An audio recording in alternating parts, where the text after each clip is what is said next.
We pulled up to a road intersection with just me and my two other vehicles with us, and there's usually police at that road intersection every day. This time there wasn't. There was nobody around. And I made a comment to my guys. I said, hey, there's something going on because there's nobody around. And usually when there's nobody around, everybody knows that there's an IED waiting there. So instead of going the normal side of the road, I told the guys to go on the opposite side. And had we gone on the side we should have went on, that was the IED that killed one of my Iraqi friends the next morning. Again, the lead vehicle got hit on the side that was intended for me. The military spends countless days training its men and women to fight, engage the enemy, defend themselves, each other, and the United States of America. The physical preparations for war are relentless. Day and night, cadets push themselves beyond their limits. Physical activities include running, push-ups, sit-ups, and more. While they are prepared for the physical wounds, they are not prepared for the unseen scars some of them bring back home. Every day a soldier spends in war is a day a soldier lives in constant fear. The lasting and haunting impressions that war leaves behind are hardly bearable for some. They watch their friends die. They watch innocent civilians die. They suffer injuries. And when they finally get home, they will never be the same again. I have woken up, putting my fist through a wall, or my ex-wife, I had her in an arm bar and I can remember wrestling in my dream with somebody and they were trying to kill me, and me putting them in an arm bar and trying to break their arm, and then waking up to her punching me because I was trying to snap her arm. I got very, not physically abusive, but verbally abusive with my wife, using profanity. And at work, coworkers would set me off to a point where I would actually hit things. So when I punched a hole through a wall locker, that's when I realized I had issues that I need to get checked out. I came back, and a few months later, I hit somebody with a gun. It was a confrontation. I had a weapon. You know, I'm gonna win that fight. I ended up going to prison for it. I got sentenced to 10 years originally. I came back on an appeal, and they gave me 6 years. 3 in prison, 3 in a Florida State correctional facility, and 3 years on probation. Well, nighttime Alan could be dangerous because he's asleep. And if you touch me, you could get a reaction you don't want. My first wife did touch me and got a black eye. Didn't do that again. Each of these veterans have one thing in common. They all suffer from post-traumatic stress disorder, or PTSD. Army Corporal Kyle Johnson reveals one of his symptoms of PTSD. Overly aggressive, seeks adventure, seeks excitement. Once your body gets used to that constant rush, that constant excitement, it's like a cigarette. When you get rid of it, and you don't have it for a while, you start to crave it. And that's what I have. That's what I've been diagnosed with. You see things that are not normal, everyday things. You put under stress that is unimaginable. Lack of sleep, lack of, I don't want to say nutrition because you keep up on the nutrition, but you're not in that comfort zone like you are in the States. So anytime that you are then put into that, I think that it's always going to put a mark on your mind. You go from being fine, no problems, to super angry over some stupid little thing that would not faze most other people. And you don't hit the steps in between of becoming angry. Most people work up to becoming angry. I think people with PTSD go from cool, calm, collected to angry, like that. Gunnery Sergeant Troy describes the desperation to self-medicate among many veterans. The first thing to do, you turn to, like most people, alcohol, and then it just kind of gets worse from there. I drink Jack. I drink whiskey and Coke. There's no medicine. That's one thing. A lot of people don't realize that. Army combat veteran Alan Bell served in Vietnam for 1 year. He says that turning to alcohol or drugs is not the only indicator of having PTSD. Doctor saw me for 10 minutes and claimed I had no PTSD. I think he claimed I had no PTSD because I was successful. I was a professional, a teacher. I don't drink. I don't do drugs. I wasn't involved in that lifestyle. And those are keys that they look for to diagnosing PTSD. Because they feel that people who get too much drugs, too much alcohol, are reacting to the PTSD or some damn thing, where anybody who seems to have put their life back together again gets ignored. However, Alan is sure that he suffers from PTSD. I knew I had PTSD when she found me out in the front lawn checking the perimeter. I knew then that something was serious.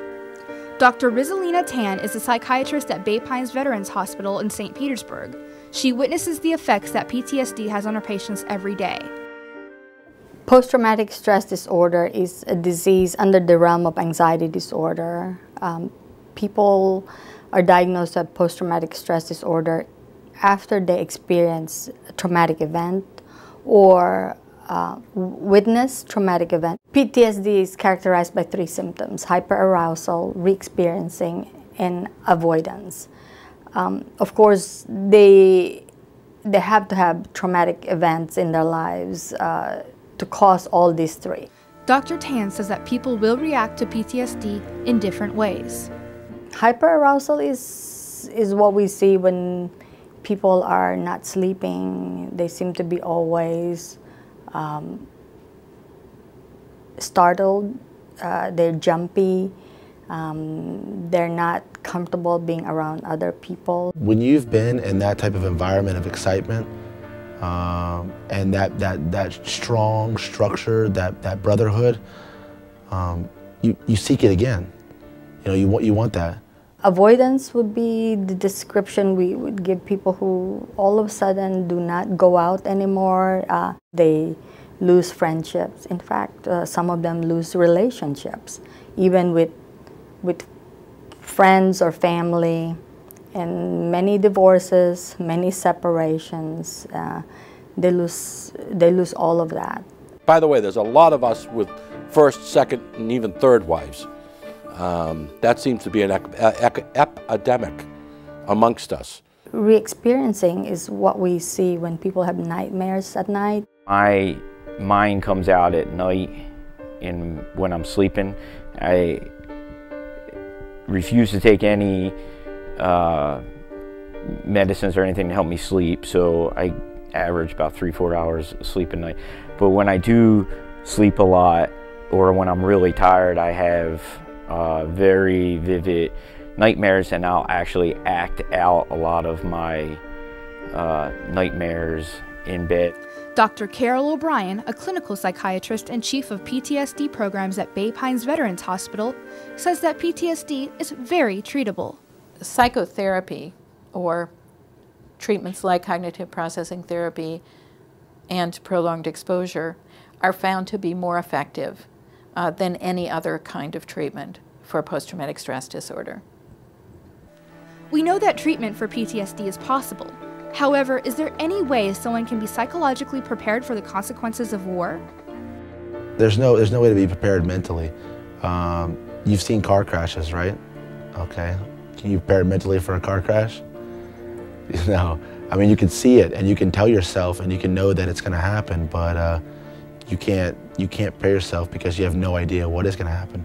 You can go there and you can sit there and you can never see anything, or you can go there and you can do, 2+ years and, see friends die and see all kinds of things. After spending a year in Iraq, Major Luther Miller is now an operations manager and instructor in the USF Army ROTC program. No matter how prepared you are, there's going to be things that you're not ready for. And I tell the students here, we can teach them everything that we know about being a lieutenant, but you cannot prepare for certain things. There's certain things that's going to happen that you just cannot prepare for. For those who are looking for a more unconventional treatment plan, Quantum Leap Farm in Odessa, Florida has just the thing. Here, horses are the therapists. There's an old English proverb that says, "Show me your horse and I'll tell you who you are." I mean, they really pick up on our emotions, whether we're mad, sad, glad, or scared, or a combination thereof. Founder of Quantum Leap Farm, Edie Dotking, has helped many people overcome their battles with PTSD in the past 11 years. Since then, she has found many similarities between her clients and her horses. One of the things that we've heard from the veterans is that they're on awareness level 10. All the time, and that they think most civilians are on awareness level 1 or 2 at best.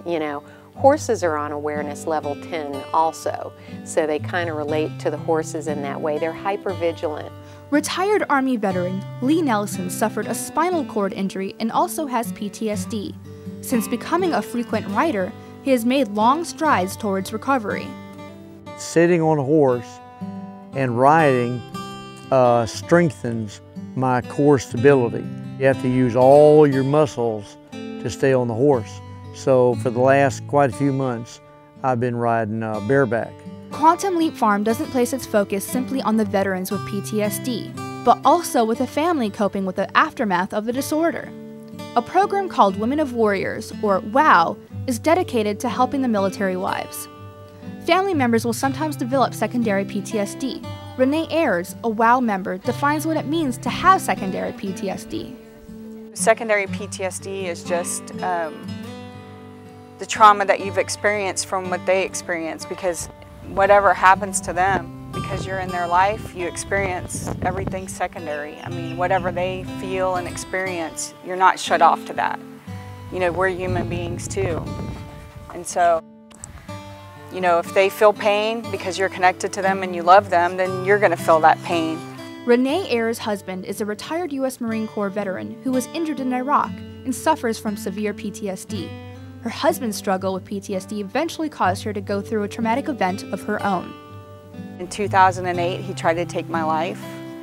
And so I have, that also brought PTSD into my life because I was traumatized by that. My husband's not a horrible person because he has PTSD, and I'm not going to leave him because what happened, because I love my husband. Quantum Leap Farm is a place to leave your worries behind so that you can move forward. Being able to come out here to the Quantum Leap stables is a very relaxing atmosphere. It's an excellent environment to be able to provide a very relaxing, a very comfortable place. Living with post-traumatic stress disorder is not easy for the veterans themselves or their loved ones. There are many challenges to overcome. However, PTSD does not have to take over lives. There are ways to conquer those haunting images. Hopefully, more men and women who fight for our country know that it is not impossible to live a happy and normal life. Reporting for Spectrum, I'm Lulu Isa.